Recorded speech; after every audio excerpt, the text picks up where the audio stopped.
running 100 miles seems impossible, and maybe even kind of crazy. And it is, but we believe in big crazy dreams.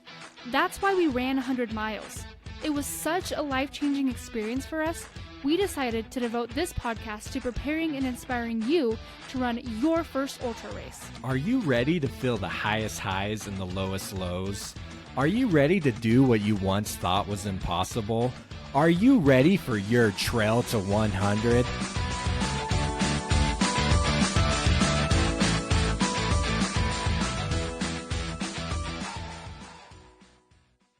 Thank you for joining us here on Trail to 100, the podcast made to help you finish your first 100-mile race.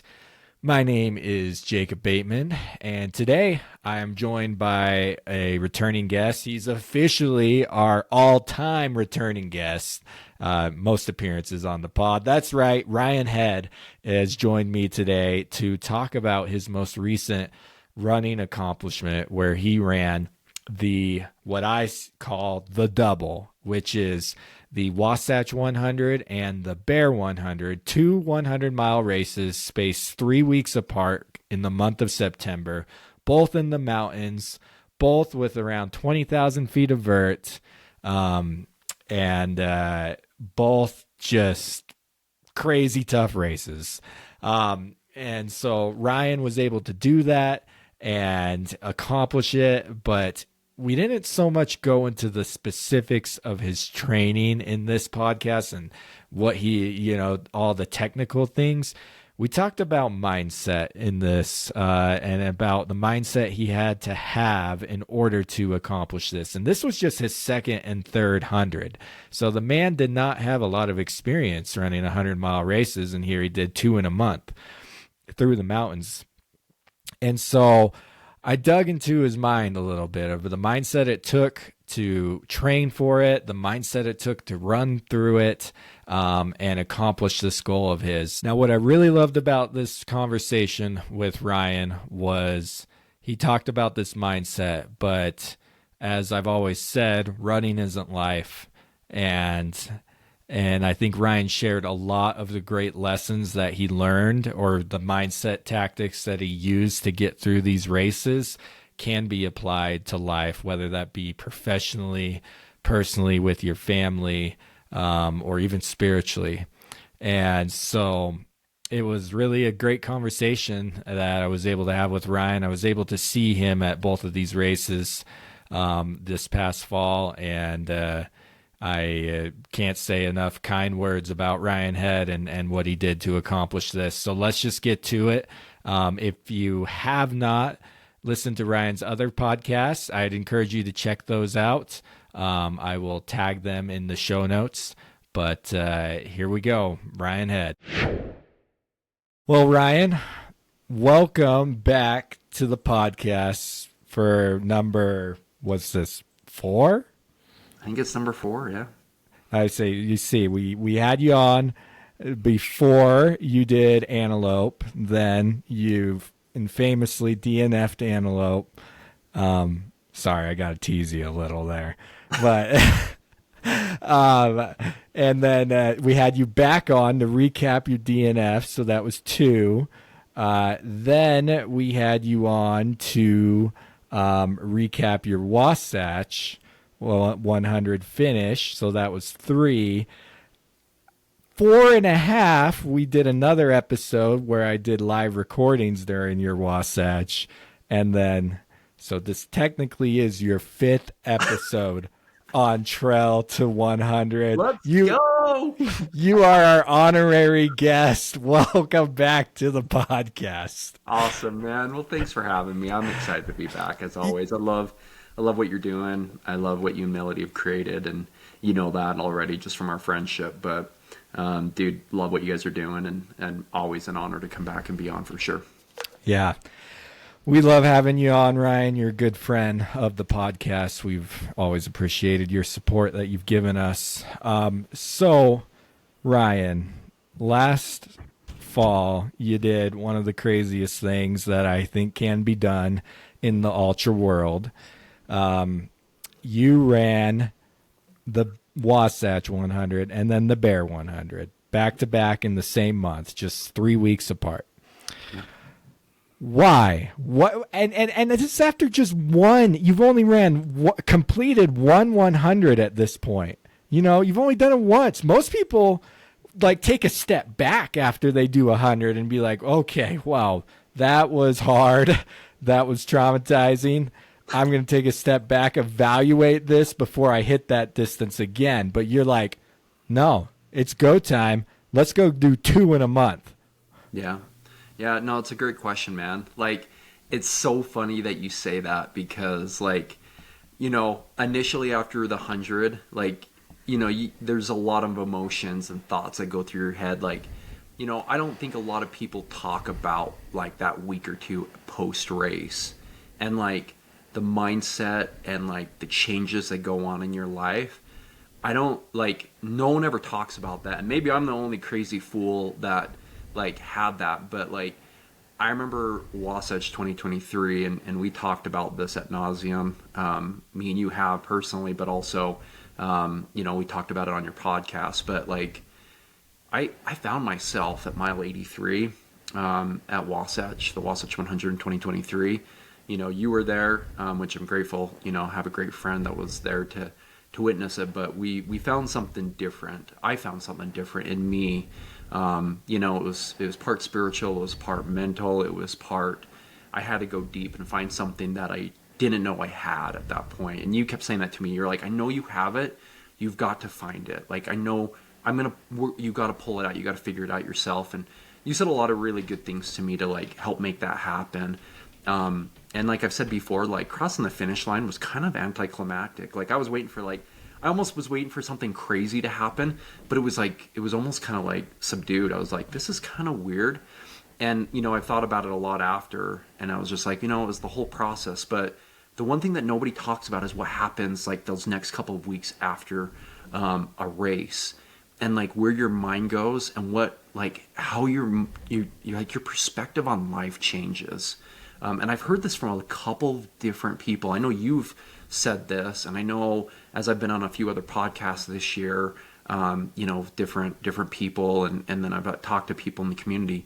You change. You see the world different, and there's an appreciation. There's there's almost like a yearning or like a desire to get back to that, because it was hard. Like 100 miles is tough, like no questions asked, but there's this beauty, there's this peace, there's this joy, there's a serenity that comes from like, you know, like pushing yourself so hard and like being in that pain and not sleeping and like fighting whatever curveball gets thrown your way. There's just a serenity of peace that comes from that. And like, I remember just saying to myself, I'm like, I don't think I'm ever going to see the world the same. Like, I love working. I love like, I love a lot of the stuff I do in my life. I love like playing video games. Like, I don't know if I love it anymore, but like some of the stuff doesn't have the same value it once did. And that's fine. Like, it's just, we all change, but I think a lot of it has to do with that finish and how I just reevaluated a lot of my life post that first Wasatch 100 finish. And I started saying to myself, like, well, like, let's look at like how is it even possible to possibly do the 2 100-mile finishes? Because, you know, we both have friends that have done it in this area, you know, especially Josh Bryant, who, you know, we both really look up to. He's such a good dude. And, you know, like, I'm not gonna lie, he kind of inspired me to like look at it and think about it. And then it just was like putting the pieces together and being like, this is your life, man. This is like a lot of who you are now. I'm not saying that it completely defines me, but as I've said before, like a lot of ultra running, a lot of my mindset, the way I attack everything, it's in this vein. It's in like, that's how I live now. And I wouldn't want to be that. I wouldn't want to be any different than that now. So you said that you saw the world differently after your first 100.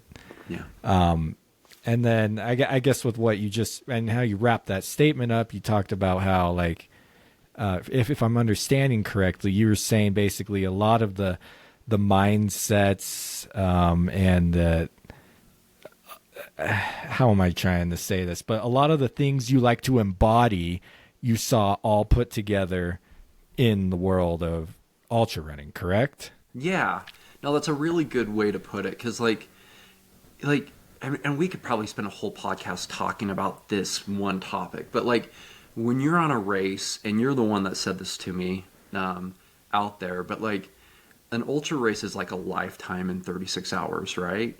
And like you see the best in humanity out there. You see people like, you got your pacers who are like fighting to help you get across that finish line. They're doing everything they can.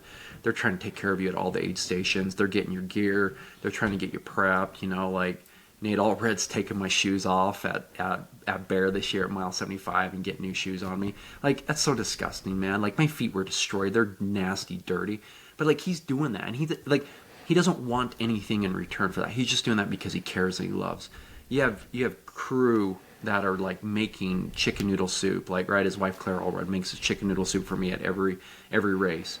You know, I have like you who, you know, not only you driving from Evanston all the way to Bear, but like then you come back again to see me come across the finish line. Like, that was a little thing that meant a lot. Then you have like the aid station people, and they're not getting anything out of this. Like, I mean, they get the joy of seeing people out there, but like they're not getting paid. None of them are paid to do this. They just do it because they care and they love.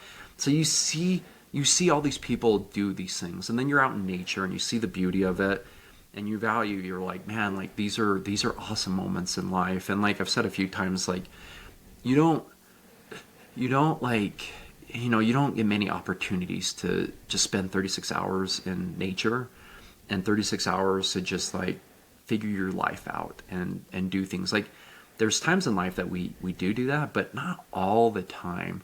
And so it's just beautiful that you see so many awesome people trying to help you. You see like the way nature is, and then you like, again, like I think you just find this peace and serenity from suffering, like to call it what it is. And you know, like we've talked about like before, is like, you know, I'm a pretty religious guy, and you know, just knowing that like my Savior is there with me, and like he knows me really well, and like that he's there. He's not letting me do this alone.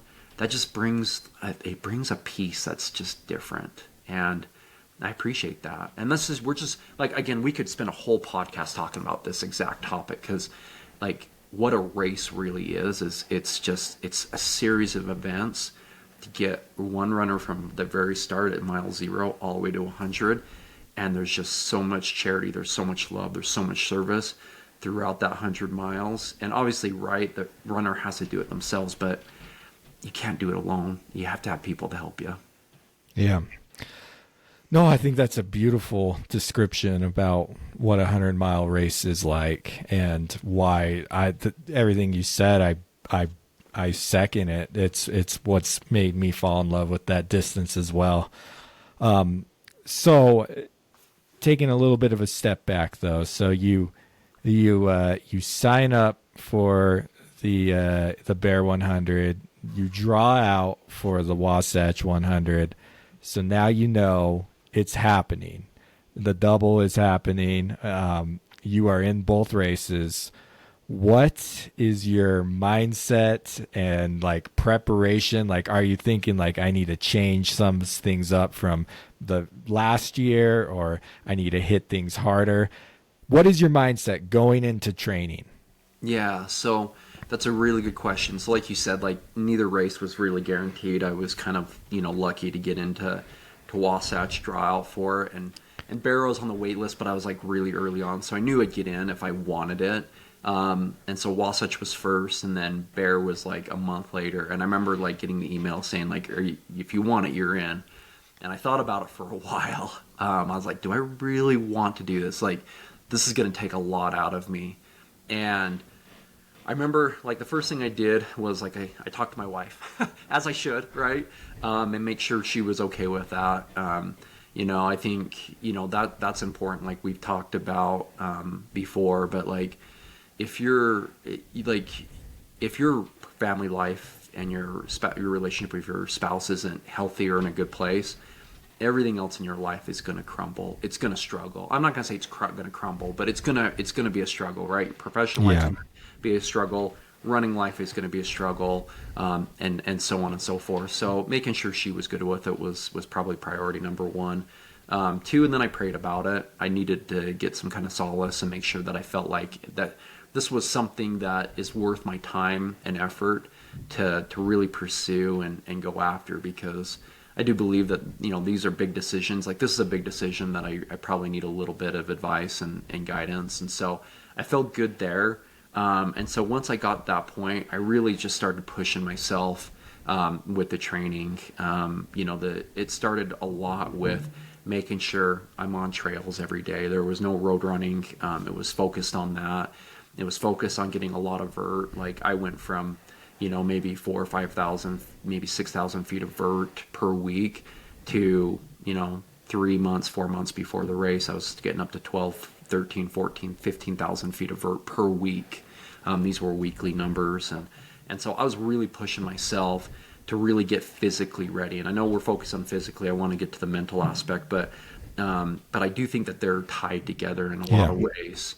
I was doing a lot of my heat training, like we've talked about in the past, working out in my yard, going to the sauna, doing all that stuff.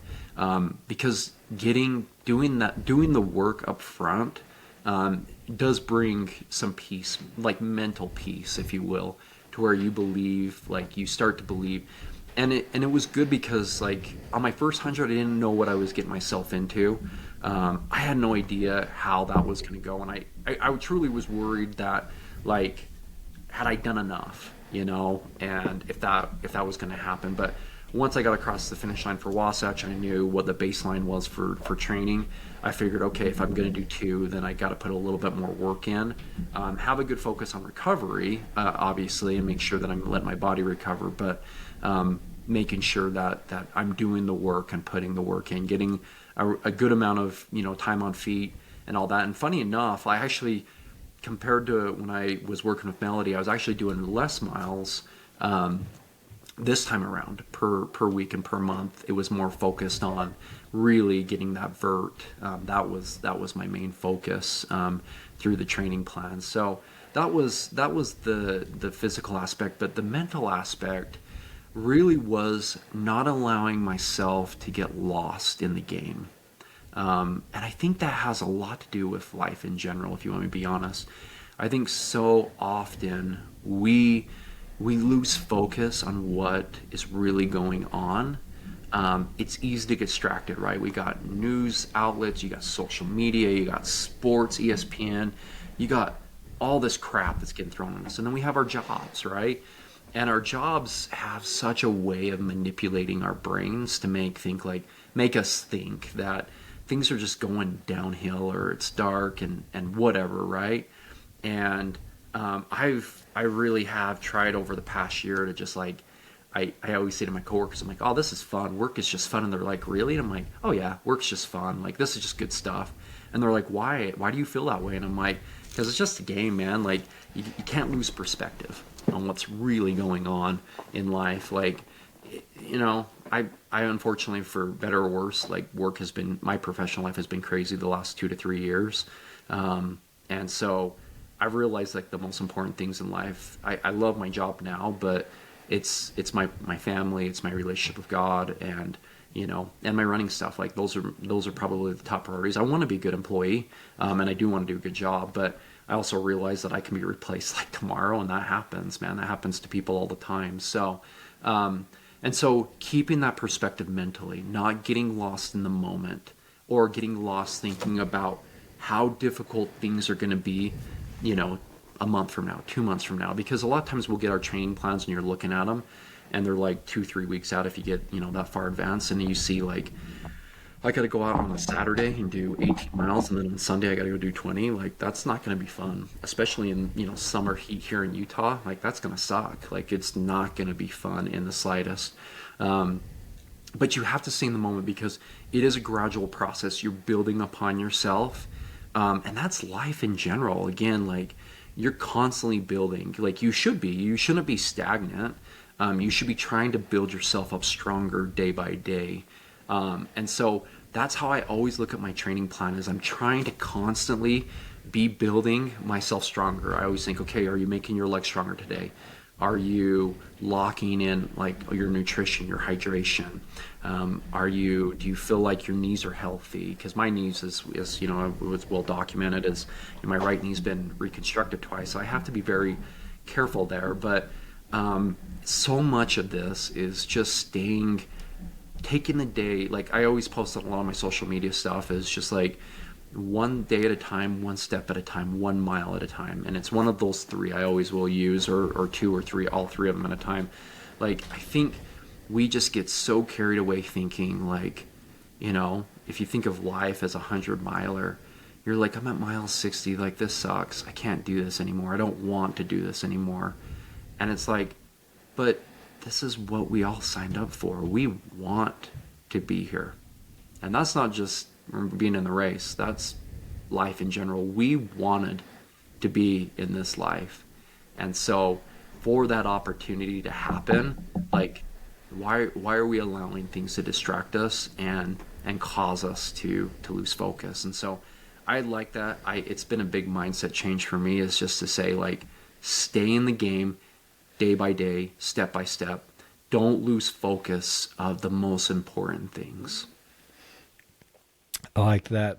I think that is beautiful advice. Honestly, as you were saying some of those things, my mind went to literal scripture that talks about these kind of points that even I just read today. But I wanted to hit on, so just with training real quick, when was your lowest point in training where maybe your discouragement really, your doubts and discouragement crept in and was the strongest, and how did you overcome that?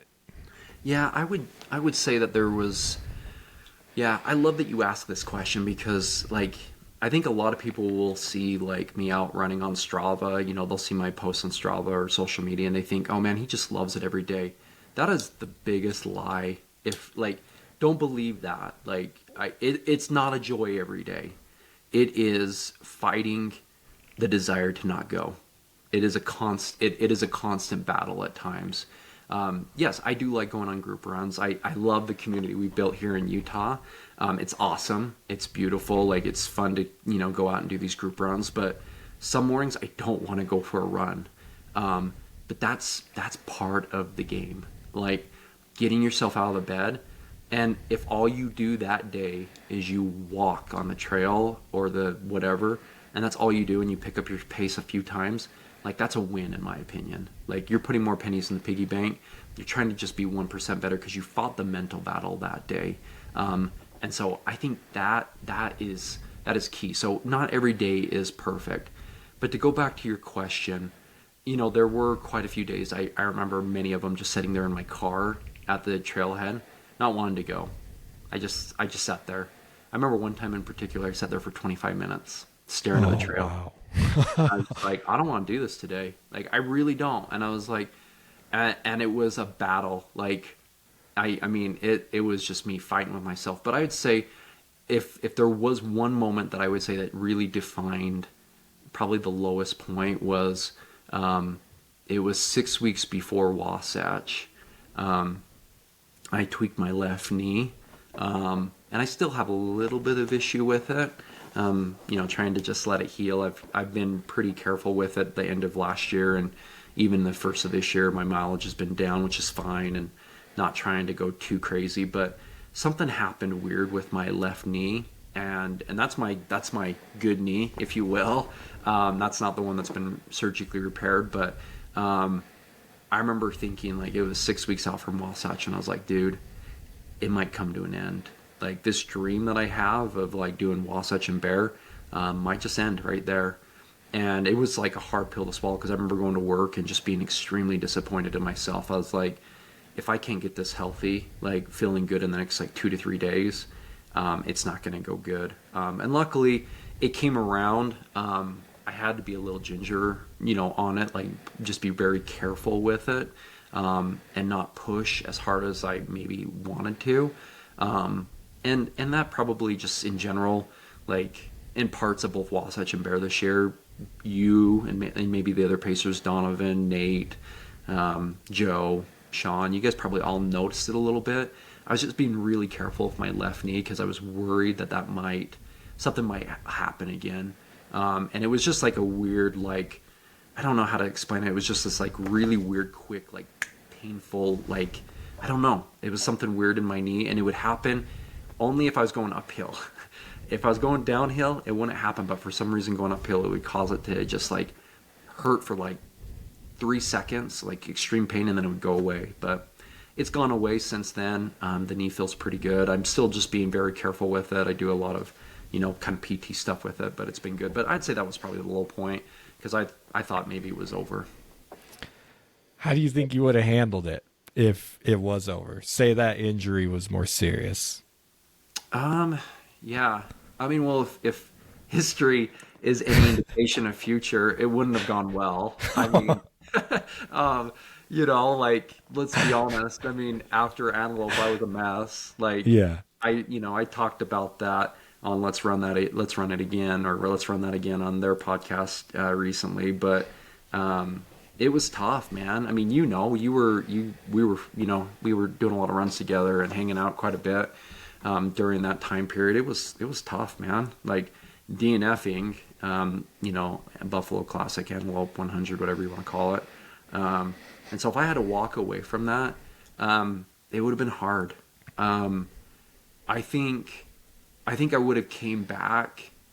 I probably would only shoot for 100 this year because I think I would be worried that there's something else going on with my knee and my and I'd be smart about it because I do love this stuff, as you know. Like, I love running. It's a big part of my life, but I also want to make sure that when I'm in my 60s and 70s that I can still function. And I'm kind of living big right now because I think maybe when I'm in my 50s I better taper it back quite a bit so that I can endure for a long time. So I am living a little bit bigger than I probably should, or I don't know. I mean, there's people that do way more than I do, but I figure as long as I'm being pretty healthy and not going berserk and not winning any hundreds, that's for sure ain't going to happen. So just trying to have fun with it. So, but I think it would have been really hard. I think I would have been depressed, if you want me to be 100% honest.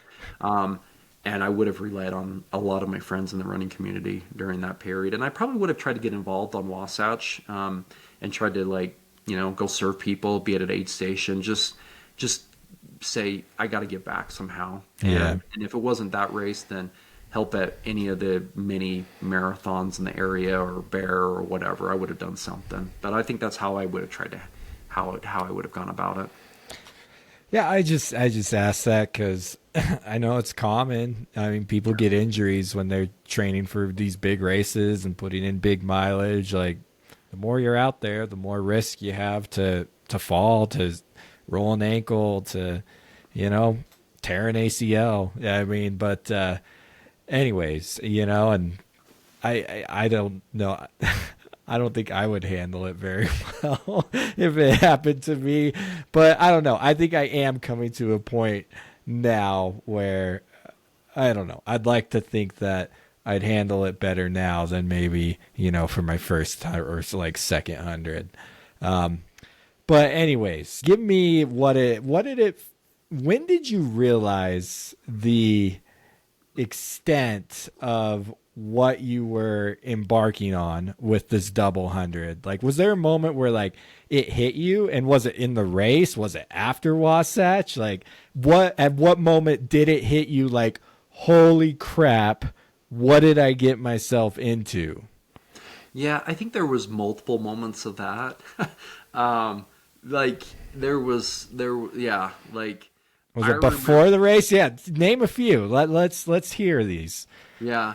So I remember, because you have to lock in. Like I always say, you got to lock in mentally before you go do the race. And I remember 2 weeks before Wasatch, I was like, "Okay, it's time to lock in mentally." And I remember it was like my body was just like, "Yeah, but it's not one. You're doing 2 of these. Like, this isn't just a one and done and you get through." And there was some serious, nerves and all that, because, as you start to taper down for the race, by the time you get to race, you're feeling like $1,000,000. I'm like, I got this in the bag, man. Like, this is going to be easy. Like, this isn't going to be bad at all.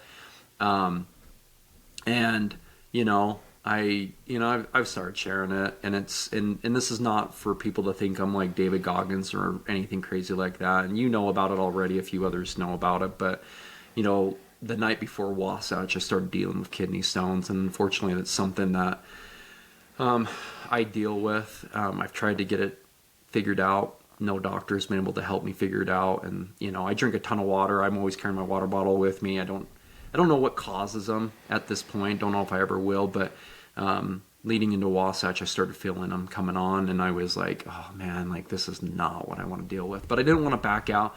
I put all the work in. My knee was fine, especially from all the stuff I dealt with. So like getting to the start line, sitting there at the start line, I was nervous, but I was like, it's go time, and like the kidney stones weren't killing too bad, and I was like, let's just do it. But I remember like climbing up Bear, and as you've done a few times, like everything felt hot. It just, even when the sun wasn't up, it just felt warm, and I was like, yeah, I think my body's working overtime to try to like clear this stuff. And once the sun came up, and I could feel the heat coming on, I knew I was in trouble. Like I knew it was going to be tough. I knew I was going to fight. It was going to be a battle just to survive the race. And the next time I really was worried about it was when I met you and Donovan there at Big Mountain at mile 32. I came in, I was doing good, but I was in a lot of pain.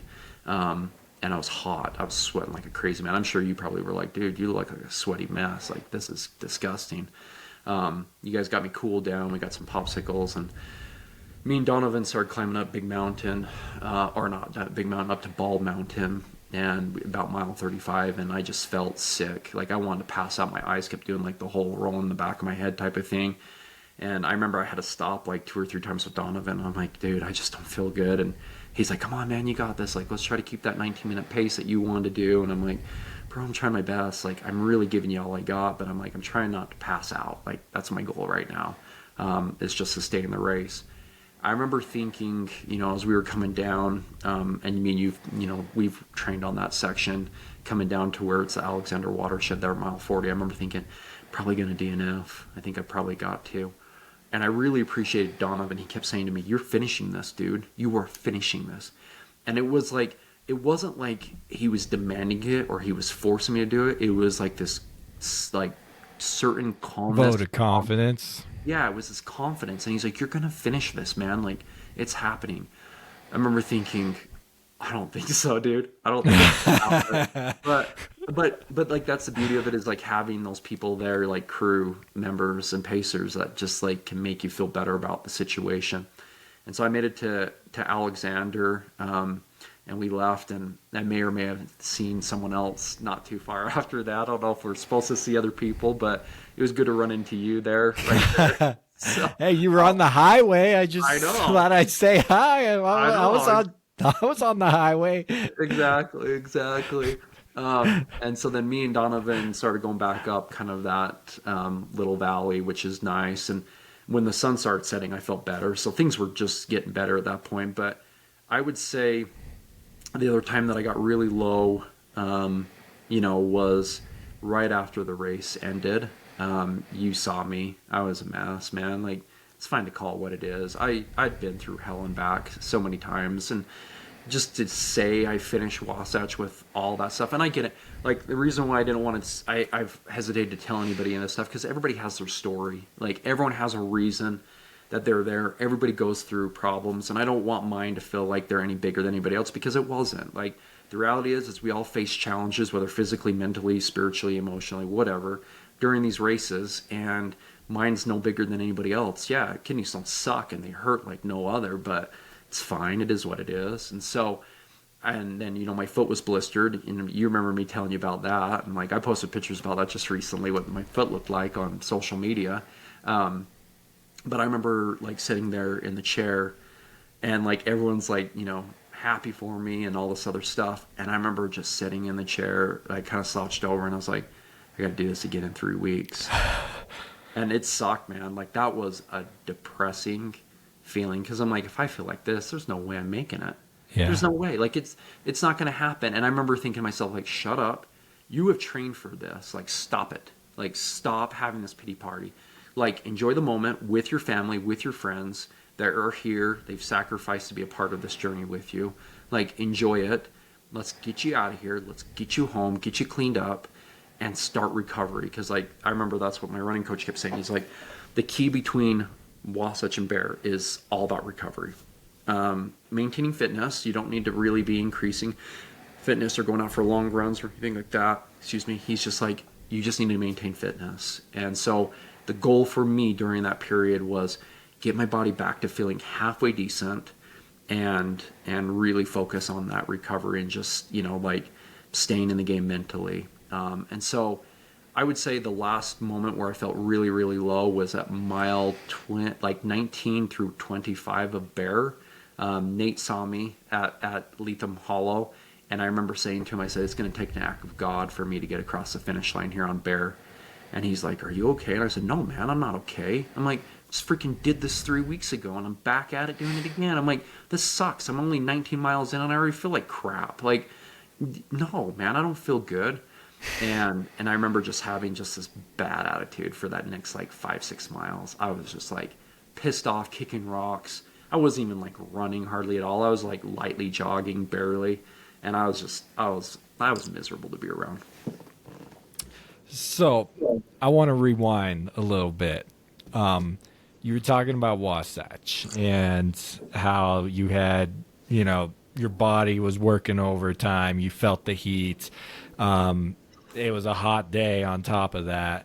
And how did you wanted the DNF there in mile 40. You felt like a DNF was probably imminent at that point at mile 40.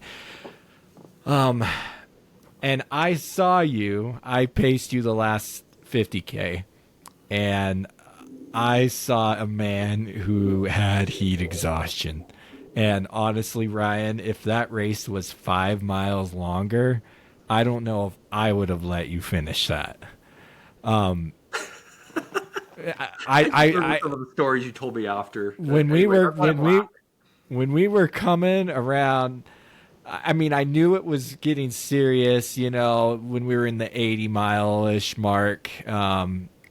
But yeah, when we got into the 90s, and the afternoon sun came up, your condition and how you were talking, and you could barely hold your head up.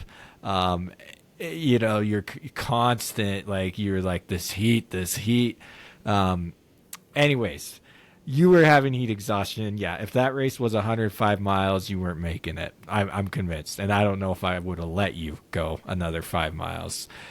How did you grind through that? How did you grind through kidney stones?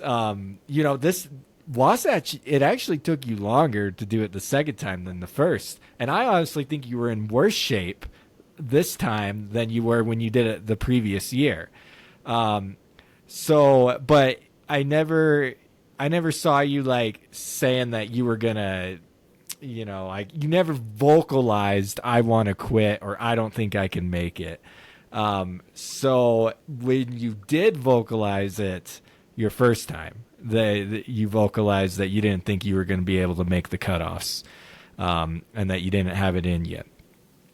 So what changed? How did you grind through an even tougher? I'd say the second time was tougher for you. What did you implement in that second time that helped you finish even through worse conditions? Yeah. Dude, it has a lot to do with you, man. What happened the first time with Wasatch with me and you, that had a big impact on my life. And, dude, I'm grateful for that moment when we found, when I found that thing at mile 83 that just got us through it, dude. That changed my life, dude. You were there for that, and I'll always be grateful for that moment. It was a good moment in my life.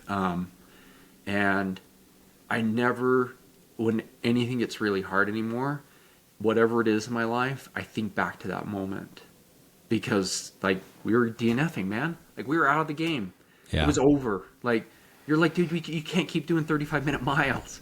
Like, either you figure this out or it's over. Like, you got to figure it out. And you said the right stuff at that point, and people can go back and listen to our old episodes together to hear what, all that we talked about. But you were just like, man, so many people are counting on you for this. You got to make this happen. And that just hits so deep. And I remember I found something different there, and I knew it was there. And like you saw this year at Wasatch, like, there was never any aha moment. There was never like all of a sudden I found myself and I was like doing 13-minute miles again. None of that happened.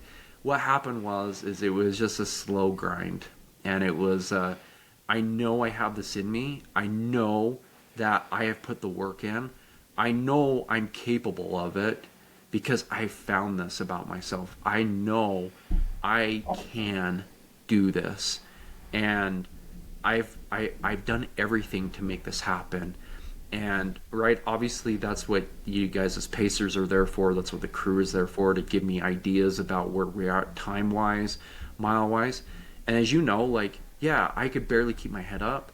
And I'm not saying I ran that whole last 10 miles, but I ran a few times, and I pushed when you were like, I need you to run right now. I was like, okay. And like, my feet are blistered, man. Like, I got my shoes. They got blood on them. They're right here next to me. Like, they're soaked through with blood. Like, that's life, man. That's just how it was. And the biggest thing, like, I always think back about is just like, there's so many people in this world that they don't get to DNF. They don't get to just walk away because it's tough. And like, in life, like these people that are dealing with cancer or dealing with, suicide or mental depression or whatever it is, they don't get to DNF and just say, oh, I don't want to deal with it today, so I'm just gonna walk away. And I know it's a 100-mile race, and yes, I signed up for this, and this is my own personal choice. But like, if these people can fight, then so can I. I know I can fight through this because I figured it out in 2023, and I'm gonna do it again. And that was what brought so much like peace to the decision to keep fighting. And you're right, like, I don't remember a lot from what happened with me, you, and especially that last 8 with Nate. I don't remember a lot of it. I remember saying a lot of bad words. I remember that. And I remember a couple of the videos that you guys have shared, and I remember, I remember dying in the heat, and just like, I remember my foot hurt. Every step was like excruciatingly painful, just because those blisters. And I remember like, it was making that suction noise, at least it was to me, with my blisters. And I was just like, this sucks. And that was all physical, but mentally, I was still there. Like, I was still locked in. And I told myself, you're doing this. Like, you figured this out. You know how to do this. Don't stop. If you stop, then it's over. If you come to a complete stop, then it will end. But I know if you keep moving, you're going to get across that finish line. And so that was the thing, is I just kept wanting to keep pushing myself. I didn't want to stop. And it was just awesome that you and Nate were there again. Like, you guys are my team. You're my crew. Like, outside of my family, like, you guys are my biggest like cheerleaders and supporters. And I hope you guys feel the same way about me. But like, man, I rely on you guys. I want you at all my races. I think that's selfish of me, but I like having you guys there because I know you guys know me, and you guys know when to push me and when not to push me. But you guys are my brothers in this. Like, we make it happen, and there's just a peace that comes from that when you know your team and you know who you're dealing with, and you know that you can figure this out. It just, you can make it happen. Yeah. As I listen to that, I'm trying to like honestly like summarize in my head what you're saying and the lessons, and I guess a lot of what I'm hearing is, how you were able to get through that race was you knew you have been there before, you knew you've done it before, and knowing that it almost made it easier to silence your demons that were telling you, stop, no, you can't do this. This isn't for you. And I think that's I'm just thinking about this, and like, I'm always trying to apply running to life. Right. And, Because honestly, like if I'm not gaining lessons that are helping me out in my everyday life, then what's the point of it? And that's how I function. But to me, it's almost saying like the when you do something new, the first time is the hardest to break through, to overcome the learning curve of it, to take, like as Goggins would say, to take that governor off. That cars have governors, and so I don't know. I'm just thinking out loud here, and so like just the first time you do anything, like you're gonna have a mile 83 moment like you had, where you're behind the line, you're seeing everybody else, or know that everybody else has already been where you are and done it and already, and seems to be doing just fine. You always see and thinking about all the other people who are doing better than you. And then, you can just start to think, oh, well, it's over. I'm done. I'm not going to make it. I'm behind everybody. But you found that, what? No, screw this all. I can do this still. And you found that strength, and knowing that you had that experience helped fuel you through your next Wasatch experience, so that you didn't have to have as dramatic of a experience, because you just knew, like, no, I got it in me. You had that silent confidence. Yep. Yeah, you summarized perfectly. Yeah. That's exactly it. So did you approach Bear with the same sort of attitude after Wasatch? What was your mindset going into Bear? And then as you started into Bear, what was your biggest struggles, if you had any? Take me through Bear, I guess is what I'm saying. Yeah, Bear was really interesting because, like, not put the cart before the horse, but I don't think I ever had any really physical issues besides just general fatigue. Like, physically, I was golden the whole race. I think I attacked recovery perfectly. Good things about blisters is blisters heal up pretty quickly. They took like a week or so to like get back to normal, and I was like walking normal without any pain or all that other stuff. So blisters, no big deal. I got over that quickly. And then the kidney stones, for better or worse, they go away quickly. They're about, anywhere between 24 to 48 hours for me. They were gone, Saturday night, Sunday morning, no big deal.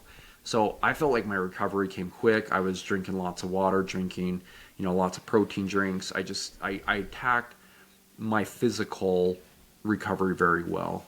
Did well, used the recovery boots a lot, lots of Epsom salt baths, you name it, all that good stuff. So I felt good there.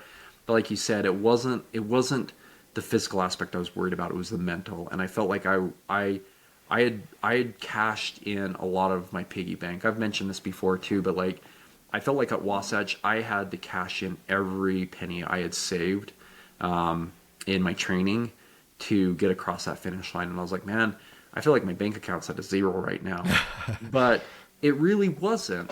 That's the beauty of it, is like, yes, I used everything, but that 3-week period really helped me come back in a lot of ways. And it was almost like all that interest, all those dividends started paying off like crazy, because I remember starting Bear, and it was a cooler day. It wasn't as hot. And I remember it just went so good. Like my body felt good, but it was the physical or those mental aspect that was just had been taxed 3 weeks prior. And I remember going up, up Logan, or I think that's Strike Creek Canyon, which is the first like 6-8 miles of the race, and then you kind of go around Lone Peak, and then you come down Lethem Hollow, down to mile 19. And I just had such a bad attitude, man. Like I was like, this sucks. I don't even want to be here. Like, it was a good effort, good. I gave it the old college try, let's call it. Like, let's just get to Lethem Hollow.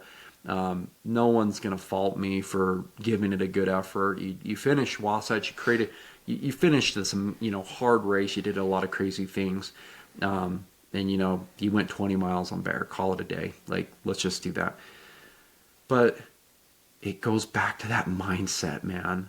And I've done it. I know I can do this, because I know what happened bad at Bear. I mean, at Antelope. I know where I went wrong. I allowed my mind to control my body, and like, or I allowed the negative, sorry, let me go back on that. Like, I allowed the negative thoughts to control my mindset and my physical aspect, and it shut me down completely. And those negative thoughts were coming back at Bear, because it's like, you felt like crap 3 weeks ago. Like, you barely survived this. Like, how are you going to do this? And it was all up here. It was this that was stopping me. It was not any of the rest of me. It was that. That's what wanted me to stop. And I think that's life in general, man, is when we want to be the very best version of ourselves, whether that's spiritually, whether that's professionally, whether that's as a husband, as a father, our worst enemy always inevitably is ourselves. We are the ones that stop ourselves from being the best that we can be. We always, like, I haven't met a person that doesn't get negative thoughts. We all do, and that's okay, like, it happens.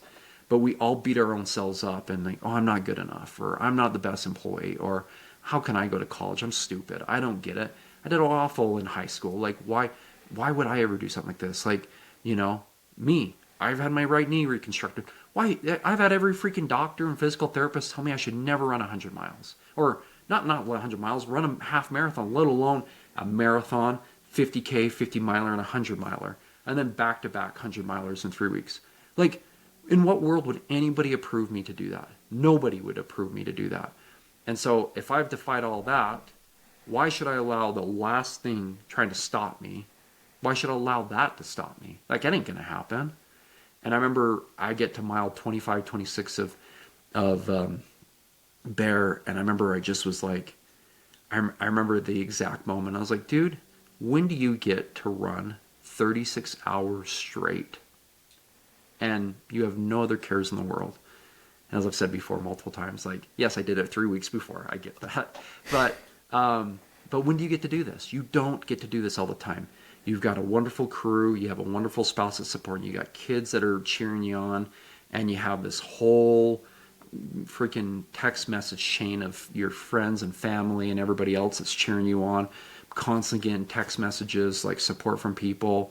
My crew is just like, you guys are all awesome. Like it's the best case scenario that I can be in at this moment. So I remember saying to myself, like, you got to drop the poopy pants attitude. I remember saying that exact word. Like, you got to drop the poopy pants attitude and start appreciating this a little bit more, because, like, you got to stop. Like, this attitude is going to make you DNF. Like, you got to lock back in and have a positive mentality. And I have a video clip of it out there somewhere. But I remember it was like mile 33. And I said to myself, I was like, yeah, am I finally recovered from Wasatch? No, I'm not. But I said, we're going to finish this thing. No matter what, we're going to cross that finish line. And I truly felt like from that moment forward to the end of the race, I was positive. Was I always good physically? No. I was tired. I was beat up. I was fatigued. But man, like, we made it happen. And I mean, you were there, you saw part of it. Obviously Nate, Joe, Sean was all there. You guys all saw it happen. But man, we just, like, I thought it was a good time. Like, each one of you, we had a good time talking. We had a fun time. Me and you had fun in the middle of the night running together. Like, it was good stuff. And we just plowed through. Like, there was never, like, I never felt like there was too many dark times. Was I kind of slow at parts? Of course, probably.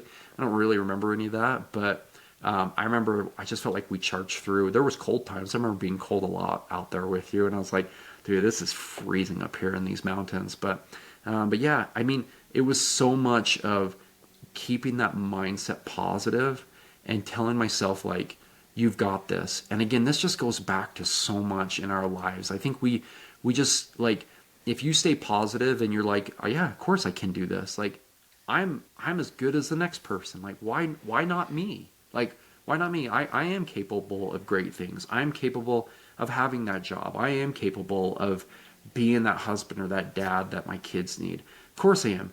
And I think so many times people are like, well, I've messed up too many times, or I'm too far gone. No, you're not. No, you're freaking not. I hate that mentality. If someone says that to me, it pisses me right off. Like, just sorry. It's really how I feel. Like, you're never too far gone. There's always that opportunity for you to come back and be the very best version of yourself and start. Like, I didn't get into ultras until I was in my mid-30s, right? right? Like I'm jealous of these guys that are doing in their 20s. Like I wish I found this at that time of my life. I didn't, but I found it now. I hear people who found running in their 40s, their 50s, and that's when they started doing it. And guess what? That's the cards they were dealt, because that's just how life went for them. But there's never a bad time to start. You know, as I always say, it's never the wrong time to do the right thing. It's time to start. That's beautiful. I honestly feel like that there's nothing more that can be said. I love that. I mean, I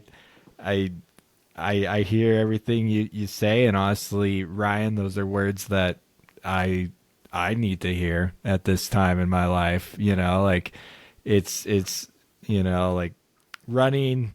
You know, we love running, and we get caught up in it, and it's a great thing to have. But like you said earlier, there's a lot of, if your other aspects in your life, like if your family life's a mess, then it's really going to be hard to become a good runner.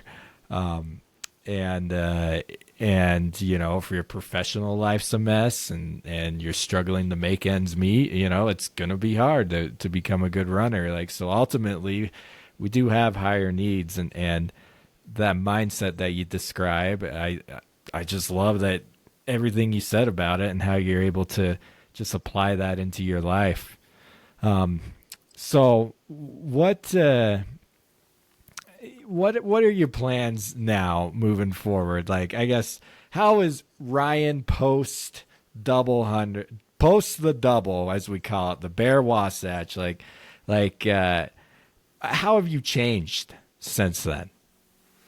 Yeah. Obviously my confidence is pretty high. Like, you know, I don't think anyone finishes 100 and doesn't have a little bit of confidence. You know, the funny thing is, and I hate to admit this because it is, you know, but it's the reality, and I'm happy to just be honest and vulnerable with people and just tell the truth. You have to stay humble. Like, it has now become more work to stay humble than become arrogant and cocky. Like, it really is. Like, I hate to say that, and I'm not saying that I'm like God's gift to this earth. Maybe I need to run the double, because lately I've been feeling like a piece of crap, scum of the earth. So I could use a confidence boost. Whatever, dude. No, you're not. But like, you know, like there is like this, like, you know, for lack of a better term, like, you're a badass. Like, and I've had countless people say that to me too. You know, they're like, dude, you're an inspiration. You're my favorite ultra runner.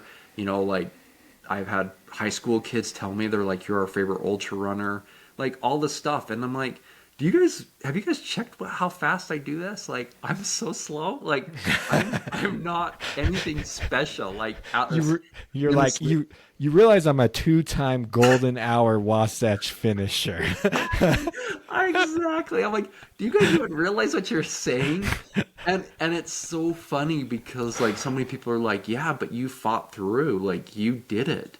And then not only that, but then you turn around 3 weeks later and you shave 2 hours off of your 100-mile time. And I know it's an easier course, and, you know, but it's still 21,000 feet of vert, and, you know, and you deal with all the crap that comes from that. But I, like, honestly, like, staying humble and being willing to still learn and grow, has been important. Like, that is something that I find myself routinely checking myself on and being like, no, like, you still care about everybody and anybody. Like, you don't ignore people. You don't, like, that just because you found whatever you want to call it, fame or whatever, like, that doesn't matter. Like, you still care about every person. You still stay grounded to who you are as a person.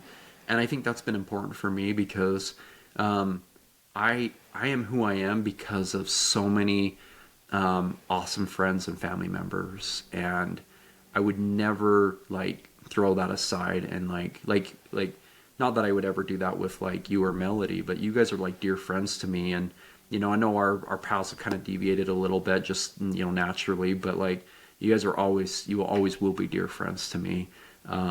You know, like, I have a bunch of friends that are in the road running community, and they're like, are you ever going to come back to the roads? And I'm like, one day maybe, but that doesn't mean we can't be friends still, and it doesn't mean I can't still come.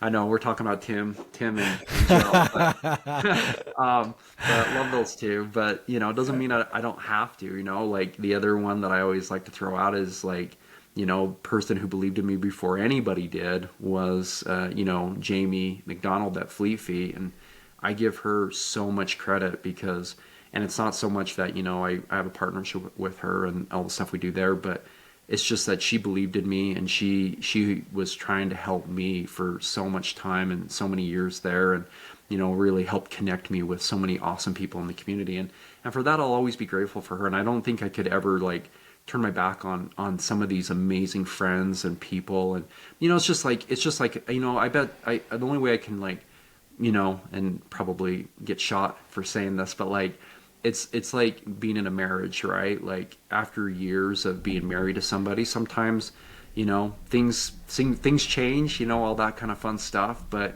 like I wouldn't stop loving my wife just because she's gotten older, or or I feel like there's these attractive other people out there or whatever. Like we've built something amazing together, and she believed in me and loved me and trusted me when no one else would give me that opportunity. And like I'm 100% like I love her to death, and I'm with her to the end, like whether she wants me to or not, type of thing. But that's kind of how I look at it in so many ways. And so like I don't know, there's just this whole mindset that you have to stay grounded, you got to stay humble, you have to keep learning too. Like I haven't figured it out completely, and one bit of advice that you shared with me multiple times, and I've appreciated, because I try to be I've tried to become a learner of the sport continually, but every 100 you're going to have something. Maybe you've experienced it before, but being that I'm still relatively new to the sport, I haven't experienced all the crap that can happen on a race. I need to be prepared. I need to be troubleshooting. I need to be ready for when that curveball gets thrown at me. Like, how do I handle that? And that's the beauty of being a learner. That's the beauty of being a lifelong learner, is I just want to continually learn and get smarter at how to do ultras, how to be a better runner, and just continue to be a better person. So, and I think that just goes like, that's life, right? If you quit trying to learn, if you're like, well, I don't want to go to college, or I don't want to grow, I want to be done doing that. Like, what's the point of that? I think that's a wasted life. If you want me to be honest, like, I hate to say it, but it really is. Like, life is a journey it's an ultra. You've got your ups and your downs. You've got the times that are joyous. You've got the times that are amazing. But it's staying grounded. It's staying in the game, not losing focus of keeping that one foot in front of the other, because, it's easy when times are good to get drunk on the happiness. Be like, oh yeah, life's good, whatever, I don't even care. But man, once you get drunk on it, a lot of times it seems like you hit rock bottom pretty quickly thereafter, because life doesn't stay that good forever. And when it gets tough again, then you're like, this sucks. Everything sucks. And you got to keep yourself in that range, not all the way up here and not all the way down here. You got to kind of find that good balance and stay there mentally. Always be locked in this range right here. And it's okay to deviate a little bit, be happy, be sad, because we're all going to have emotions. That's just life. But stay in the game and stay focused. And when things get hard, fall back on that training, whether that's ultra training, whether that's life training. Focus on those things that have made you a better person. One of the best things that I still use to this day, which it's a special memory to me, is just the day that I held both my daughters in my arms for the first time. Man, that's some special stuff. And if you ever want to, like, if you feel like you're a disappointment in life, or you feel like you suck, think back to that memory, and it'll pick you back up, man. Like, you'll tell yourself it's time to go. Well, thank you so much, Ryan. Like that you've said, have made me look inwardly a lot and evaluate myself as you've been talking about things that we can do to better ourselves. Because like you said, ultimately we're here in this world. We chose to be here. We wanted to be here in this world, just like we choose to be in a race. And we're not here to fail. Like, God doesn't want us to fail. He cares about our goals. Like, he cared about your goal of finishing the double here, but it's up to us to put in the work and to keep at it and to keep moving forward, even through the slow days, the tough days, the days full of hurt and disappointment. So I think this has been an awesome conversation, and I can't thank you enough for coming on and really opening up and sharing about the mindset that it takes to not only run these races, but run the race of life. Yeah, you're welcome, man. It's been good. I've learned a lot about myself over the past 2 years, and really it started back in the training for Wasatch 2023, and it's been good, man. It's really it's helped change my whole life, and I'm always just trying to find ways to bring my ultra training to my personal, professional, spiritual life, you name it. Like, it's all about staying in that game and never losing focus of the big picture. I love it. So if our listeners want to find you, if they want to reach out to you, what's the best way they can do that? Yeah, you can always reach out to me, like on Strava. I'm Ryan Head here in Layton, Utah, or whatever.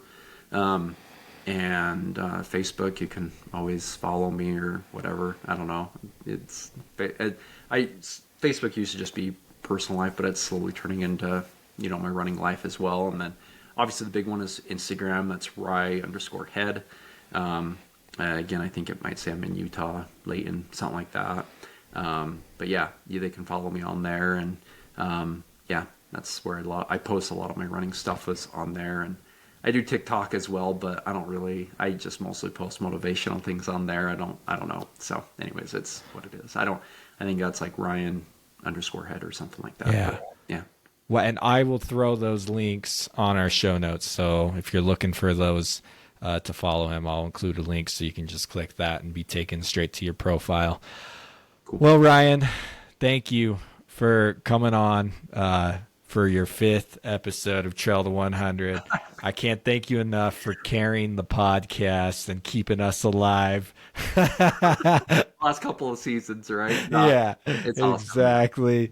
Thanks for coming on. And if I'm not mistaken, you're going back and you are running the double again this year, correct? Yeah. We're gonna go back. We're gonna go do Wasatch and Bear again. I got drawn into Wasatch last Saturday, so this will date us a little bit, but and then got into Bear early on, so it's gonna be fun. Like, it's fun getting back into that. Like, I know where the bar is set. Let's go beat that bar this time. And this time, I'm coming back for Wasatch. We're gonna do a little bit better on time. That's awesome. I love it. Well, looking forward to seeing how that goes. And like you said, Ryan, I consider you a good friend myself as well, or else I wouldn't have you on 5 times. But anyways, but you've been so kind to both Melody, and Travis, ever since I met you, and we did our first run together at the Scout Mountain 100. As you paced me through the night, I felt like I found a brother that night, and it's honestly, like, I don't know how many times I've told Melody how a good friend is so hard to come by, and when I found you, I just kept telling Melody, I'm like, I don't know, I like, things just click with Ryan. Like, it just, he gets me, I feel like I get you, and it's been fun, and I look forward to a lot more adventures, both running and just in life together. So yeah, I agree with you, man. We had some fun memories there for sure, and I think that's the beauty of it, is we can be rough on each other, we can be tough, we can tease the crap out of each other, we can make fun of each other, but then we also can laugh and share great moments together, and I think that's the beauty of it. So thanks, man. I appreciate your kind words. All right, Ryan. Well, I'll let you go. I know you gotta get up early to get back out on the trails, right? Heck yeah, man. Okay. Thanks for coming on. You're welcome. Thank you. Well, a big thank you goes out to Ryan Head for coming on the podcast for time number 5. Anyways, as we talked, As I said, a lot of what Ryan said, I felt like he was saying directly to me. I've done a lot of contemplating lately, thinking about things and life. And, I just moved and I'm in a new town. And so anyways, as Ryan talked about things, I felt like a lot of it resonated with me, of things that I can better institute or better live by in order to live a fulfilling life. And a scripture, I talked about how a scripture came to my mind that I actually read today in my studies. And in the scripture, I'll just read it to you guys. It says, "Do not anger again because of my enemies. Do not slacken my strength because of my affliction." And that scripture really struck home with me, and I thought about it a lot through that conversation with Ryan. I know in the scripture it talks about not angering because of your enemies and not slackening because of your afflictions, and I feel like that can apply to ultra running in life in general. Like, you're angry at your enemies, like things go wrong. When you're in a 100-mile race, there's lots of enemies. It's your foot, it's your gut, it's your mind. It's that sun coming down on you. It can be all sorts of different things. It can be different every time. On every 100, you can have a different enemy. But getting angry at that enemy, most of the time, is not going to do you any good. If anything, it's gonna make your enemy stronger. Like what Ryan was saying when he started off at Bear and had that mental fatigue that he was dealing with and just didn't feel like he was in the game. Like, he could have chose to just get angry about not having that mental strength that he thought he had, not feeling as fresh as he felt like he should have felt. We could choose to get angry, or, we can set that aside. And what I like about the second half of this verse was after it talks about not angering at your enemies, but do not slacken my strength because of my affliction. And I think about that, and what Ryan said again with, not living a life or with the mindset of woulda, coulda, shoulda, or I wish I was more like this or that. That's something I think a lot of us come down to, and we battle every day, of past decisions maybe we've made that we wish we could have gone back and do it differently. When we get to mile 70 and we have this giant blister, we're probably looking back at mile 30 when we first felt the hot spot and was like, why did I not take care of it then? Or just your weaknesses in general. We have weaknesses, and none of us are just born, hitting this ground running. But in this scripture, it's this man praying to God, and he's asking for help to not slacken his strength because of his affliction or weakness, or however you want to replace affliction with something similar. And that applies to a 100-mile race. We can't slacken our strength because things have gone wrong. That is the time for us to prove our strength. That is where we find our strength. Like Ryan found his at mile 83 of the Wasatch 100. And anyways, in life, whatever that is, whether that's with your career, with your family, in any other aspect of your life, we can't slacken our strength because of our afflictions. We have to keep moving forward, and when those afflictions hit, when we feel like our weaknesses are too much to overcome, when our enemies seem to be surrounding us, whatever those enemies might be, whether figurative or real, that is the time to find our strength. And I believe that we have a God in heaven who will help us find that strength, whether that be in a 100-mile race or on your knees in your bedroom at 2 a.m. as you struggle to figure out how you're going to make it through that next day. Anyways, so I appreciate Ryan coming on and sharing those thoughts and really pointing that conversation in the direction of lessons learned through ultra running and how they can help us through our life. Anyways, I hope you guys all are having a great day, whatever you're doing. I appreciate you for tuning in to this podcast and choosing to spend the last hour with us. If you enjoyed this episode and can think of someone else who might benefit from it, I would just ask that you share it with them. And that alone is the best thing we can do to help grow this podcast and help grow this message that if you want to run 100 miles, you can make it happen. So remember that, right, ladies and gentlemen? If you want to run 100 miles, make it happen. Running 100 miles seems impossible, and maybe even kind of crazy. And it is, but we believe in big crazy dreams. That's why we ran 100 miles. It was such a life-changing experience for us, we decided to devote this podcast to preparing and inspiring you to run your first ultra race. Are you ready to feel the highest highs and the lowest lows? Are you ready to do what you once thought was impossible? Are you ready for your trail to 100?